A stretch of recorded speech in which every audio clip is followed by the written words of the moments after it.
Welcome back to The Betrayed. This is Drew Williams. Thank you for listening, liking, commenting, and subscribing. And thank you again for the reviews on Apple Podcasts. We truly appreciate it. As you can tell, things are a little bit different. I did the intro. G's not here today. She had some computer issues that we hope are solved before the next episode. But she did set me and all of us up with a few articles to go over. So this is going to be a little bit of a quick case or quick episode. I don't really have anyone to, banter off of.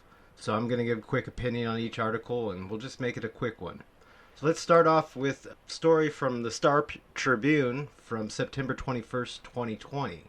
State authorities have unleashed a four-legged investigator specifically trained to sniff out digital electronics commonly used by sexual predators to exploit children and others. Canine Soda, a black British Labrador, was introduced to the public last week by the State Department of Public Safety as the first law enforcement dog in Minnesota able to detect cell phones and various storage data devices such as USB drives and micro SD cards, where evidence might be hidden that would help prosecutors in their pursuit to lock up sex crime perpetrators. Dogs with Soda's talents have not been around all that long. There were just 3 like her in the United States 2 years ago. According to the DPS, that number has surged to about 3 dozen. Dogs like Soda can recognize a chemical coating on memory storage chips called triphenyl phosphine oxide, most commonly known as TPPO. Canine Soda is trained to help find tiny pieces of plastic that may contain critical evidence in a case, said Drew Evans, Superintendent of the Bureau of Criminal Apprehension, BCA. Holding up tiny memory storage chip during a news briefing with Soda and her handler, Evans described a scenario from a recent investigation.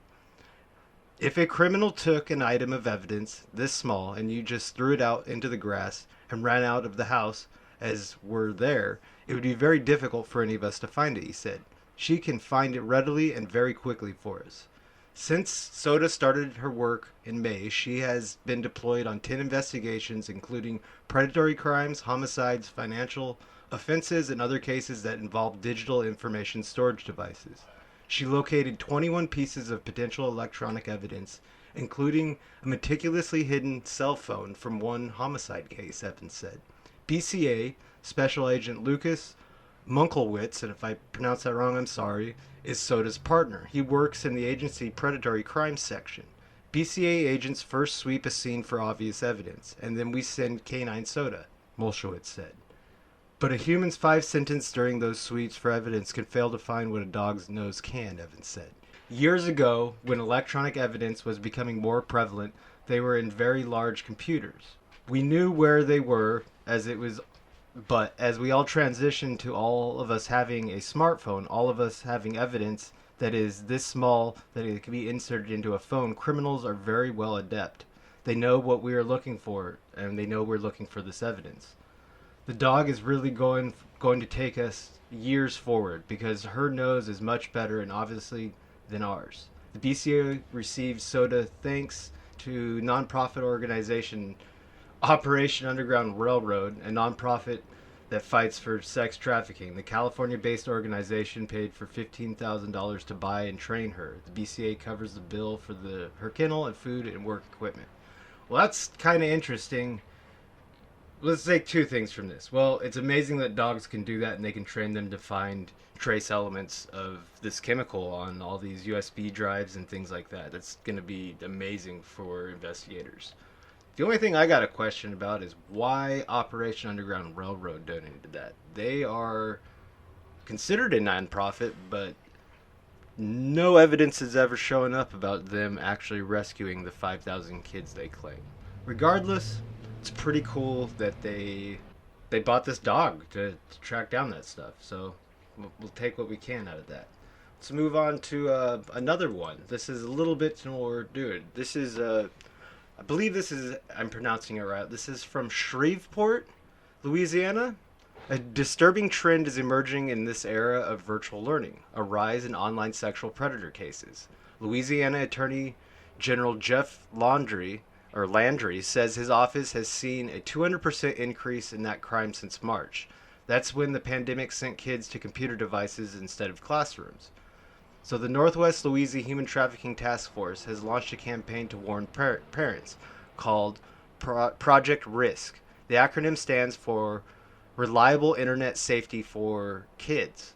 Webster's Parish Sheriff Jason Parker said the increase in kids' internet activity means a greater chance that they could interact with predators.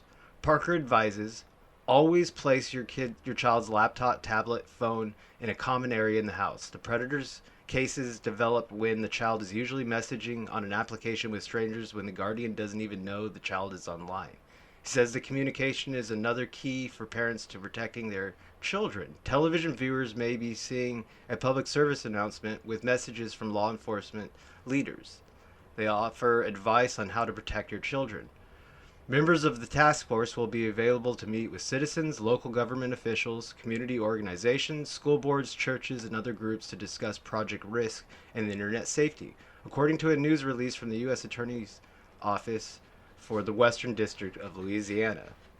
He goes on to say, all agencies in our task force share a united front to eliminate all human trafficking type cases. However, to be more successful, we need assistance from the public. We understand many guardians want to protect their kids, but may not know where to look for reliable internet safety information. Project Risk has asked all agencies in our task force to post this reliable information on their websites, so guardians will always have this information at their fingertips. Finally, members of the task force will be available to meet with citizens, local governments, and community organizations, school boards, churches, and other groups to discuss Project Risk and internet safety, said Assistant U.S. Attorney General Earl Campbell, Human Trafficking Coordinator for the U.S. Attorney's Office. The Northwest Louisiana Human Trafficking Task Force is comprised of federal, state, and local law enforcement agencies and non-governmental organizations. It was formed in an effort to promote enhanced collaboration between all agencies involved in combating human trafficking cases in our area. Participants include Beauclair City Marshal's Office, Beauclair City Police Department, Beauclair Parish Sheriff's Office, Caddo Parish Sheriff's Office, Child Exploitation and Human Trafficking Task Force. It's part of the FBI Shreveport Field Office, Claiborne Parish Sheriff's Office, DeSoto Parish Sheriff's Office, Federal Bureau of Investigation, Greenwood Police Department, Homeland Security in Shreveport, Internet Crimes Against Children's Task Force, Louisiana Alcohol and Tobacco Commission, Louisiana State Police Office of Special Investigations, Barksdale Air Force Base, Sabine Parish Office, Shreveport Police Department, the United States Department of Labor Office, Inspector General, and the list goes on. It's just going all the way up to the federal level. Well, this is awesome. This is what I like to see from law enforcement, is proactively going after real crimes with real victims. This is great. I have nothing bad to say about this. This is awesome. If you're living in Louisiana, I would look into Project Risk and reach out in your community and see what you can get as far as free information from them. Let's go. Let's this one's a little bit this is dark, but this is a little more, I guess, speculative. But let's get first things first clear. I know in a previous episode from comments that I misquoted which prince we were talking about that is the predator. His name is Prince Andrew. I know I screwed up and I said his younger brother's name. His name is Prince Andrew. But there's an article from page 6 dated September 21st, 2020.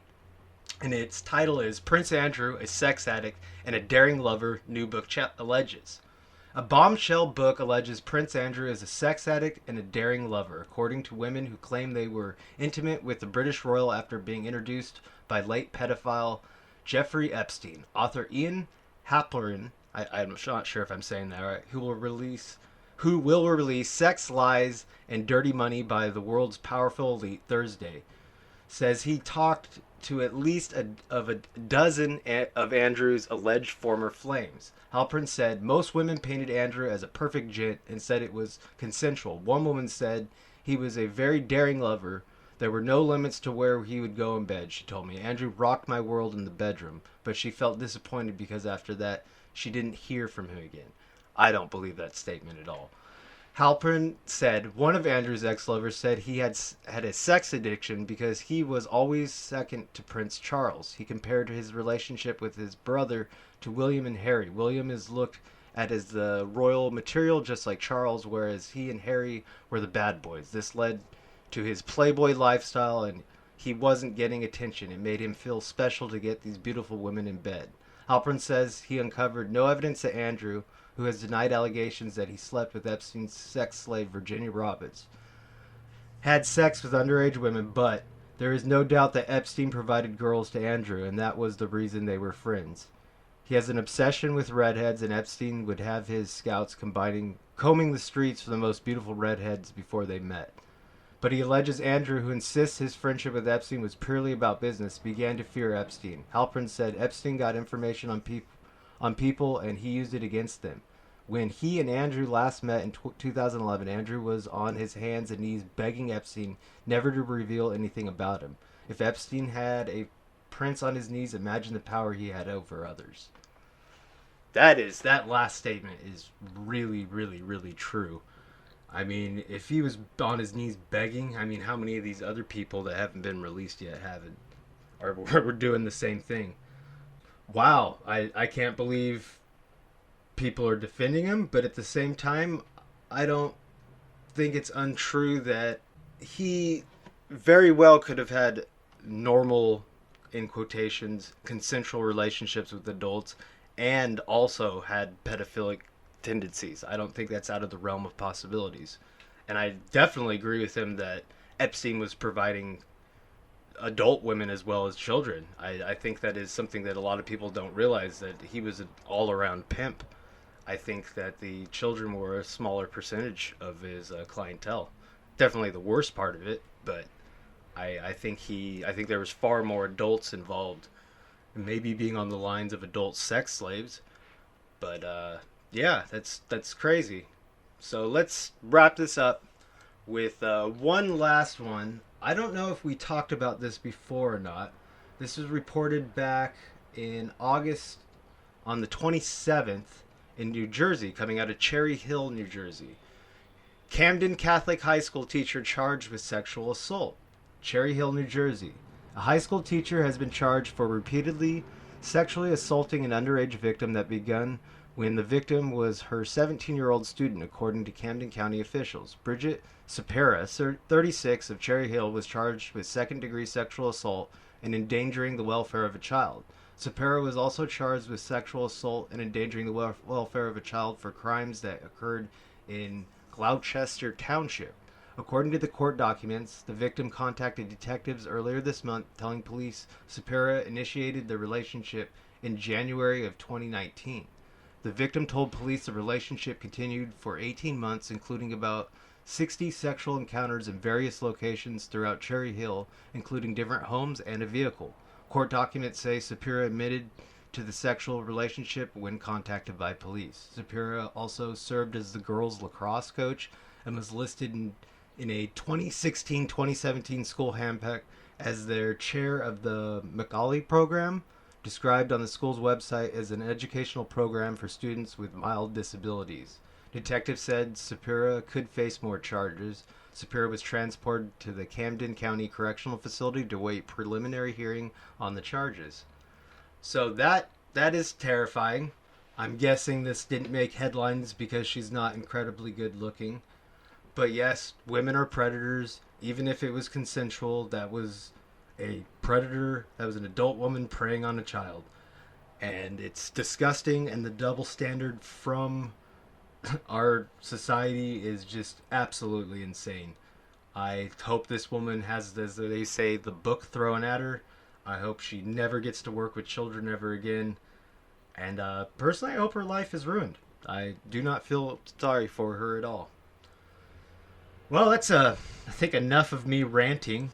We're going to end it here. Thank you for listening, liking, commenting, and subscribing.